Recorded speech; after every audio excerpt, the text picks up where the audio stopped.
1,00,000 మంది శివభక్తులతో కలిసి మహారుద్రాక్ష పూజలో పాల్గొనండి. వెంటనే కాల్ చేసి మీ పేరును నమోదు చేసుకోండి. నమస్తే రమ్మగారు. నమస్తే జయ.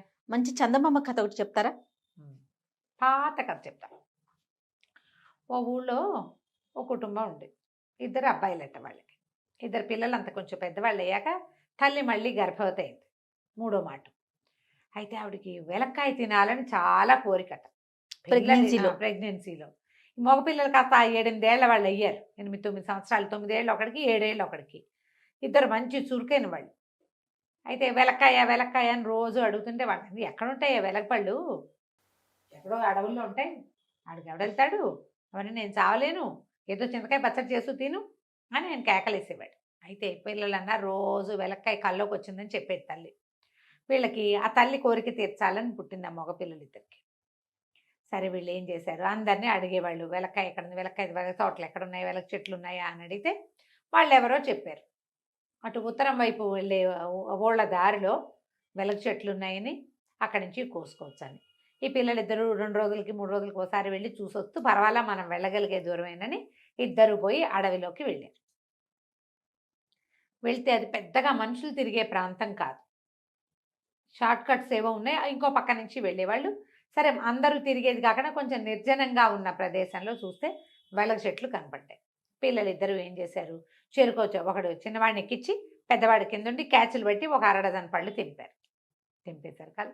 ఇట్లా పళ్ళు తీసుకుని ఇట్లా కిందకి దిగి తువ్వాల్లో మూటగట్టారు. మంచి మంచి వాసన వస్తుంది, వెలగపళ్ళ వాసన మహా రుచికరమైన వాసన, భలే పిలుస్తుంది. ఆ పళ్ళు మూటగట్టి భుజాన్ని వేసుకుని నడిచి వచ్చే లోపల ఒక బ్రహ్మరాక్షసుడు కనపడ్డాడు వాళ్ళకి, పిల్లలకి. ఆ చెట్టు వాడిది. పట్టేసుకున్నాడు ఇద్దరిని.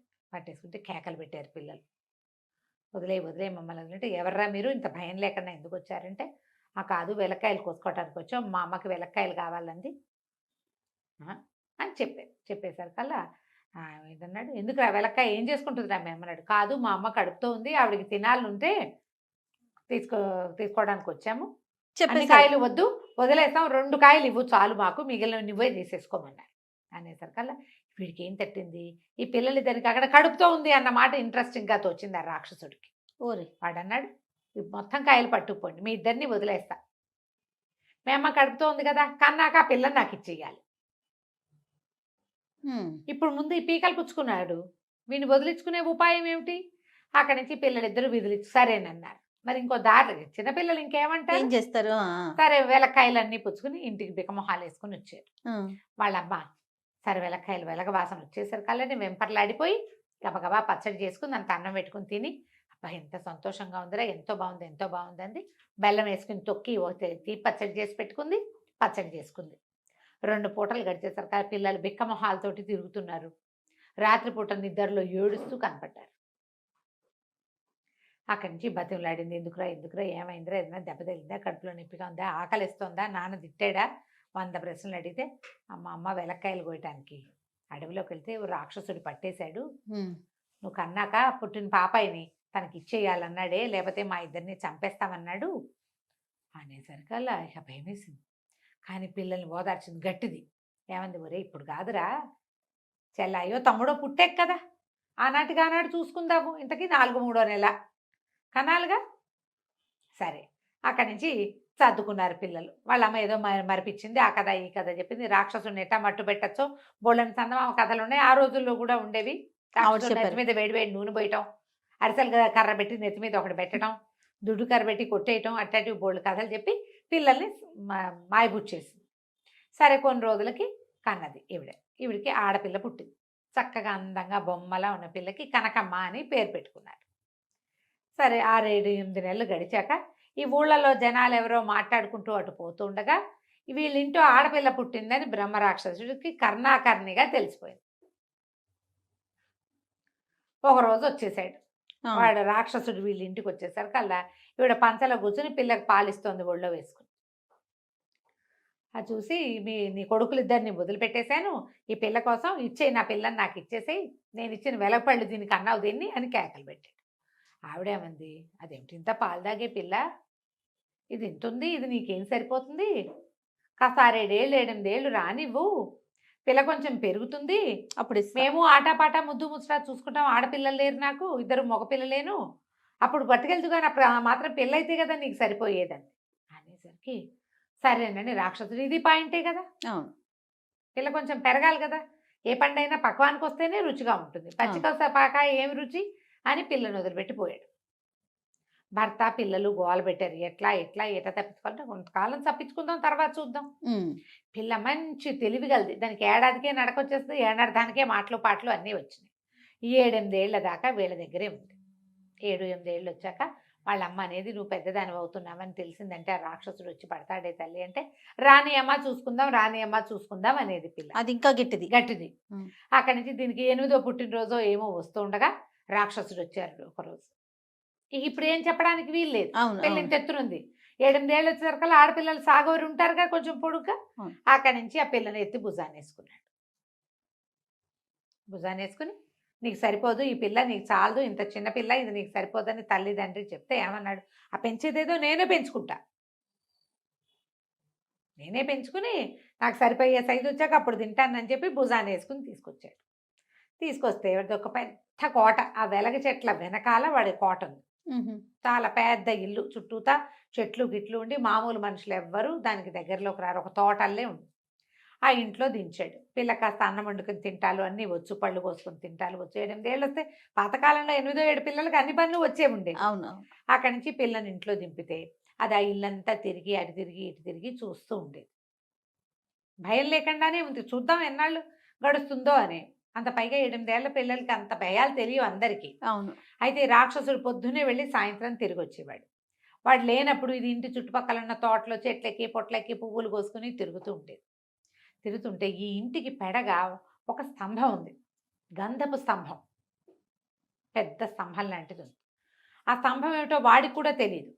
ఆ ఇల్లు ఎవరిదో, వీడు ఆక్యుపై చేసుకుని ఉంటున్నాడు అందులో. ఓకే. ఈ పిల్ల ఆ స్తంభానికి ఇట్లా చేయబెట్టి స్తంభం చుట్టూతో తిరుగుతూ గుడుగుడు గుంచం ఆడేది. ఒకతే కదా పాపం అవునవును. ఆడుకోవడానికి. అవునవును. ఇద్దరు పిల్లలుంటే వాన వాన వాళ్ళప్పలు గుడుగుడు గుంచాలు ఆడతారు, ఒకళ్ళే ఉంటే ఏం ఆడతారు. ఆ స్తంభాన్ని నేస్తం చేసుకుని దాని మీద చేయబెట్టి తిరుగుతూ ఉండేది. తిరుగుతూ ఉంటే ఆ తిరుగుతూ ఓసారి దబక్కని పక్కకు పడింది. అక్కడ ఒక మీట లాంటిది ఉంది నేల మీద ఇంత. ఆ మీట మీద దీని చెయ్యి అదువుకొని స్తంభం ఇట్లా తెరుచుకుంది. ఉమ్. ఏంటో చూద్దామని ఈ పిల్ల లోపలికి వెళ్ళింది. ఆ లోపల కూడా ఒక మీట ఉంది. ఆ మీట నొక్కేసరికల్లా స్తంభం మూసుకుపోయింది. ఓ. స్తంభం నొక్కితే లోపల నొక్కితే తెరుచుకుంటుంది, బయట నుంచి నొక్కినా తెరుచుకుంటుంది, అది లోపల ఉండిపోయింది. అక్కడి నుంచి పిల్ల ఏం చేసింది, ఇక రాక్షసుడికి అందకుండా ఆ స్తంభంలో ఉండటం మొదలుపెట్టాడు. అన్నం వండుకుని తినేసేది, పళ్ళు తినేసేది, అటు ఇటు తిరిగి ఆడుకునేది. రాక్షసుడు వచ్చే టైంకి స్తంభంలో కూర్చునేది, పోయి కూర్చునేది. వీడు కనకమ్మ కనకమ్మ ఎక్కడున్నావు అని కేక పెట్టేవాడు. ఇక్కడే ఉన్నా ఇక్కడే ఉన్నా అనేది. ఇంట్లో ఉన్నట్టే ఉండేది కానీ ఎక్కడుందో వీడికి మాత్రం కనపడేది కాదు. ఉమ్. కనిపించకుండా స్తంభంలో కూర్చుని ఉండేది. అది చిన్నది కాదు, బాగా పెద్దదే. అందులో కూర్చుని పడుకోవటం కూడా అందులోనే పడుకునేది. అయితే వీడికి ఒకరోజు బాగా డౌట్ వచ్చింది, పిల్ల ఏమైపోయింది, పిలుస్తుంటే పలుకుతోంది, వీడికి స్తంభమే పలుకుతోందని అనుమానం వచ్చింది. ఆ పిల్లని ఎంత వెతికినా పట్టుకోలేకపోయాడు. ఏం చేశాడు, ఒళ్ళు మండిపోయి ఒక ఉద్రేకంలో ఆ స్తంభాన్ని బాగా లాగి ఊడదీసేసాడు. ఊడదీసేసి లాగేశాడు నేల మీద, పాతి పెట్టబడి ఉంది కదా, పీకేసి దాన్ని తీసుకెళ్ళి అవతల ఊర్లో ఒక ఉద్యానవనంలో పడేసేసి వచ్చేసాడు. ఇక్కడ పిల్ల లేదు, ఇంట్లో పిల్ల లేదు, స్తంభంలో ఉంటుంది అన్న ఊహ కూడా వాడికి లేదు. ఆ స్తంభమే పిల్లలాగా మాట్లాడుతోందని భావించాడు. ఇంకా కనకమ్మ లేదు ఇక్కడ. ఆ పిల్ల పోయి ఆ స్తంభంతో సహా వెళ్ళి అక్కడెక్కడో ఉద్యానవనంలో పడింది. అదేం చేసింది, ఇది ఎంత రాత్రిపూట జరిగింది. తెల్లారేసరికల్లా స్తంభం నుంచి బయటకు వస్తుంది కదా, రాక్షసుడు వెళ్ళే వేళ దాన్ని తెలుసు, తనకి మెలకు వచ్చాక 1 గంట 2 గంటలకు వెళ్తాడు వాడు. 1 గంట పోయాక మీట నొక్కి బయటకు వచ్చింది. తీరా చూస్తే ఇది ఇంకేదో తోట, తమ ఇల్లు లేదు తోట లేదు ఇక్కడ, ఇది ఇంకో తోటగా ఉంది. సరే అటు ఇటు చూసింది. చూసేసరికల్లా తనకి ఆ ఉద్యానవనము, ఒక పక్కన పెడగా వచ్చిన గెస్ట్ హౌస్ లాంటిది, పంపు నీళ్లు అన్నీ ఉన్నాయి, తోటగా ఉంది. సరే పళ్ళ చెట్లు ఉన్నాయి. పిల్ల ఏం చేస్తుంది, అటు వెళ్ళి జామ పళ్ళు ఏవో కోసు తింది, మొహం కడుక్కుంది, కాస్త స్నానం చేసింది, ఆ బట్టలతోటే ఉంది. ఆ పళ్ళు పువ్వులు తెంపుకొని పోయి మళ్ళీ స్తంభంలో కూర్చుంది. 2-3 రోజులు చేసింది ఇట్లా. ఆకలిస్తుంది, దానికి అన్నం కావాలి కానీ ఏం చేస్తుంది, ఇదేమిటో తెలియదు తనకి. 10 ఏళ్ళు వచ్చినాయి, 11 ఏళ్ళు, ఏళ్ళు గడిచిపోయినాయి ఇక్కడ. అదేలే. అయితే ఏం చేసింది పిల్ల, కొంచెం బాగా ఉఠావుగా సాగి ఉంది. 3 రోజుల తర్వాత మళ్ళీ వచ్చి బయటకు వచ్చి పువ్వులన్నీ కోసుకుంటుంటే, ఈ 3 రోజుల నుంచి ఇది పొద్దున పువ్వులు కోసుకుని స్తంభంలో కూర్చుంటుంది. ఆ ఊరి రాజకుమారుడు ఇక్కడ తిరగడానికి వస్తాడు, ఉద్యానవనంలో ఆడుకోవడానికి. రోజు నిండుగా పువ్వులు ఉంటాయి, పువ్వులు కనిపించట్ల. ఆ పిల్ల ఏం చేసింది, పువ్వులు కోసి అరటి చెట్లు ఉంటే అరటి నార తీసుకుని దండ కట్టుకుని చల్ల పెట్టుకుంటుంది. ఓహో. అది లోపల కూర్చుని కట్టుకుంటుంది. ఆ పనులన్నీ స్తంభంలో కూర్చుని చేయటమే దానికి అలవాటు. వీడు అటు ఇటు వెతుకుని చూసుకున్నాడు 3 రోజుల నుంచి, ఏమిటి ఎవరో కోసేస్తున్నారు పువ్వులని. ఇవాళ పెండ్రాళే వచ్చాడు 3వ రోజు. వాడు ఒక 15-16 సంవత్సరాలు ఉంటాయి. ఎవరో కోస్తున్నారు, నా తోటలో పువ్వులు కోయటం ఏమిటి, వాడికి అలా గ్రీన్గా రెడ్గా పింక్గా ఉంటే ఇష్టం. తీరా పొద్దున్నే వచ్చేసరికి ఈ పిల్ల పువ్వులు కోస్తూ పట్టుకున్నాడు దాన్ని. ఎవరు నువ్వు ఏంటంటే, ఏం చెప్తుంది, నువ్వు ఎక్కడి నుంచి వచ్చావు, ఏది మిగిలినట్టు ఈ స్తంభమే మాయలేదు. అప్పుడు చూశాడు, ఇది ఒక స్తంభం ఇక్కడ వచ్చి మొలిచింది అని. ఇందులోకి ఎట్లా వెళ్తున్నావు అంటే, దానికి బయట ఉంది, బయట వైపుకి ఒక మేట ఉంది, ఇది నొక్కితే తెరుచుకుంటుంది, నేను లోపలికి వెళ్ళిపోతా. ఆ లోపల తెరుచుంది, నొక్కితే తెరుచుకుంటుంది, బయటకు వచ్చేస్తానని. ఆశ్చర్యపోయాడు, ఏమిటి ఇట్లా ఉందా, ఎట్లా వచ్చావు ఏంటంటే, చెప్పింది నేను ఇట్లా ఒకళ్ళ అమ్మాయిని రాక్షసుడు ఎత్తుకుపోయాడు, నన్ను వాడే పడేశాడేమో, నేను 3 రోజుల నుంచి ఇక్కడే ఉన్నానంటే. ఈ అబ్బాయి ఏం చేశాడు, ఆ పిల్లవాడికి చాలా నచ్చింది. ఆ పిల్లని వెంబడి పెట్టుకుని తమ అంతఃపురానికి తీసుకుపోయాడు. వాళ్ళ అమ్మకి అప్పచెప్పాడు. అమ్మ పిల్ల బాగుంది, పిల్లాడికి ఎటాకు పెళ్లి సంబంధాలు చూస్తున్నాం, ఈ పిల్లని చేసుకుందాం, పెళ్లి చేసేసుకుందాం అనుకున్నారు వాళ్ళు. అమ్మాయిని చక్కగా ఉంచుకున్నారు దగ్గర. దాన్ని శుభ్రంగా తిండి పెట్టారు. ఇన్ని రోజుల నుంచి రాక్షసుడి దగ్గర ఉంటే అదే స్నానం చేసి అదే జల్లేసుకుంటుందిగా, దాన్ని చక్కగా తయారు చేస్తే రాజుగారు ఆశ్చర్యపడి, పిల్ల పండల్లే ఉంది, మనం వెతికినా ఇంతకంటే మంచి పిల్ల దొరకదు కదా. పిల్ల అంతగా ఉంది, కుర్రాడికి ఆసక్తిగా ఉంది, దాని వెనకాల బట్టి తిరుగుతున్నాడు.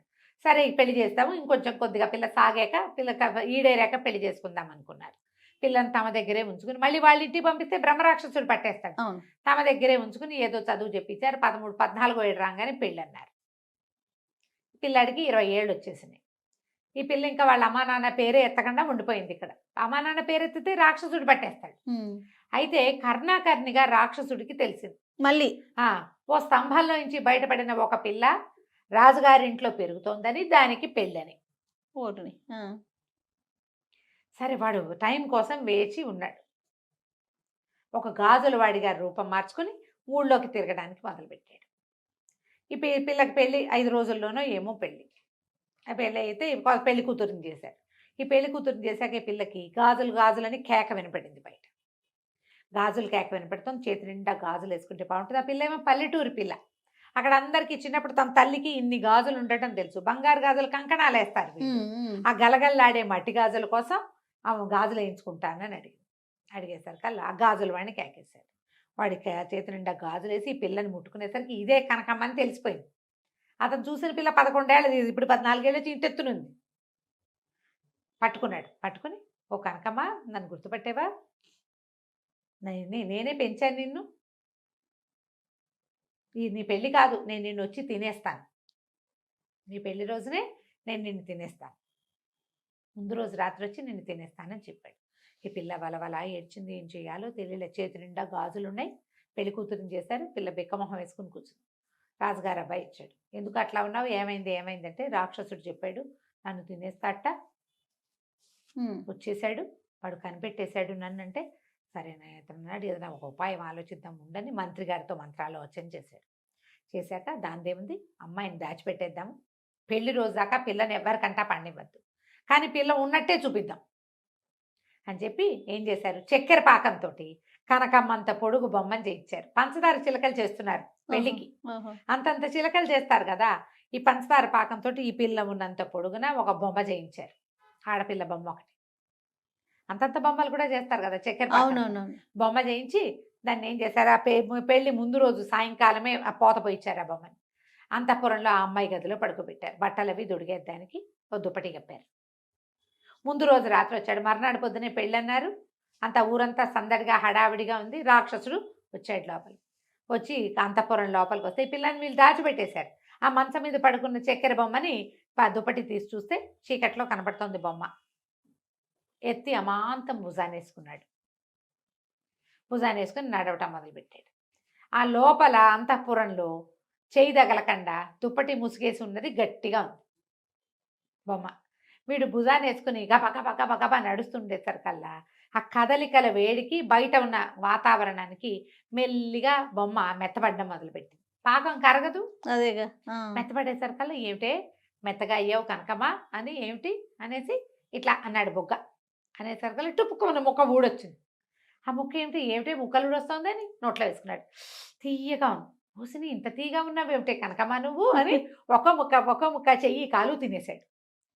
ఎంత తీయగా ఉంది కనకమ్మ అని చెప్పేసి మొత్తం చక్కెర పాకపు బొమ్మంతా తినేశాడు. కనకమ్మని తినేశాను అనుకున్నాడు.